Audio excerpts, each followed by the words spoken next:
শুনেন, আমিও একটা ভালো পরামর্শ দিই, জীবনে যাই করেন এরকম সুন্দর দীক্ষা বিলইটির এই ঘরের ভিতরে আনবেন না। তাইলে এই বসকাই গেছে বিড়ালের মাথাতে এখন ফিল্টারের ঠেলায়, তাইলে আর জামাই ভালোবাসা পাওয়া লাগবে না।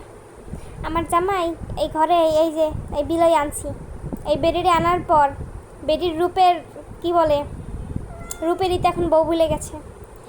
সে ঘরে এসে আমার লুনা লুনা কই, এটা কই, মানে লুনার জন্য এটা করে, লুনা না খেয়ে রয়েছে, লুনা এই করেছে।